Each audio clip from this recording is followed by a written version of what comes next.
আসসালামু আলাইকুম। আজকে খুব একটা হেলদি রেসিপি আপনাদের সাথে শেয়ার করব। এই শাকটা কিন্তু আমার কাছে অনেক পছন্দের। তো সবুজ শাকে চিংড়ি মাছ দিয়ে একটি রেসিপি শেয়ার করব। খুবই অল্প সময় অল্প মশলা দিয়ে মজাদার রান্নাটা করে নেওয়া যায়। শাক রান্না করার জন্য আমি কড়াইতে তেল দিয়ে দিলাম। তেলটা আমার গরম হয়ে গেছে। এখন আমি এতে বেশ কিছু পেঁয়াজ কুচি আর 2টা রসুন কুচি দিয়ে দিলাম।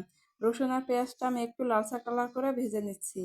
রসুন আর পেঁয়াজটা আমার লালচা কালার করে ভাজা হয়ে গেছে। পেঁয়াজ আর রসুনটা যাতে পুড়ে না যায় সেজন্য আমি দিয়ে দিলাম অল্প পরিমাণে পানি।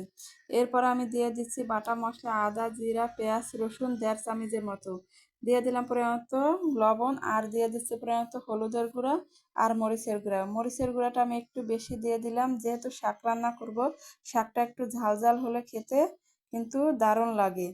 এরপরে দিয়ে দিলাম একটা দারচিনি। দারচিনিটার ফ্লেভারটা কিন্তু স্ট্রং হয়, সেই জন্য আমি এখানে একটাই দারচিনি দিয়ে দিলাম। এখন আমি মশলাটা ভালো করে কষিয়ে নিচ্ছি।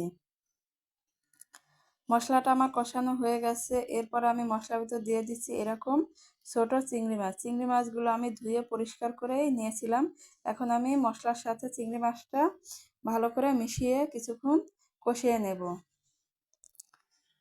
চিংড়ি মাছটা আমার কষানো হয়ে গেছে। এরপরে আমি চিংড়ি মাছের ভিতর দিয়ে দিচ্ছি কেটে নেওয়া সবুজ শাক। সবুজ শাকগুলো আমি আগে বেছে ধুয়ে পরিষ্কার করে এরকম 1 ইঞ্চির মতো করে ছোট করে কেটে নিয়েছি। এখন আমি মশলার সাথে শাকগুলো মিশিয়ে নিচ্ছি।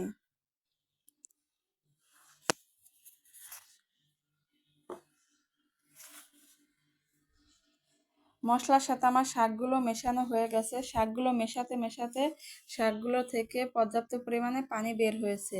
শাকে থেকে যেই পানি বের হয়েছে এই পানি দিয়েই কিন্তু আজকে আমি শাকটা রান্না করে নেব। আলাদা করে কোনো পানি দেব না। এরপর আমি শাকটা সেদ্ধ হওয়ার জন্য ঢাকনা দিয়ে ঢেকে দিচ্ছি। শাকটা একটু নরম হয়ে গেছে। এখন আমি শাকের ভিতর দিয়ে দিচ্ছি 4 থেকে 5টা কাঁচামরিচ। কাঁচামরিচটা আমি মাছ থেকে একটু কেটে নিয়েছিলাম। এখন আমি শাকের সাথে কাঁচামরিচটা মিশিয়ে নিচ্ছি। এরপর কিছুক্ষণ পরে আমি ঢাকনাটা উঠিয়ে শাকটা একটু নেড়ে দিচ্ছি।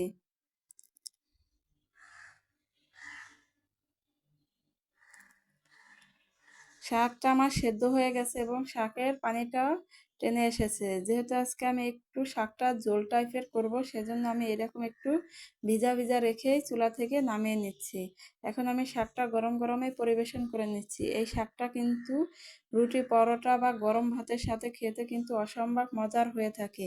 যারা এরকম শাক খেতে পছন্দ করেন, আশা করছি তাদের কাছে আমার আজকের রেসিপি ভালো লেগেছে।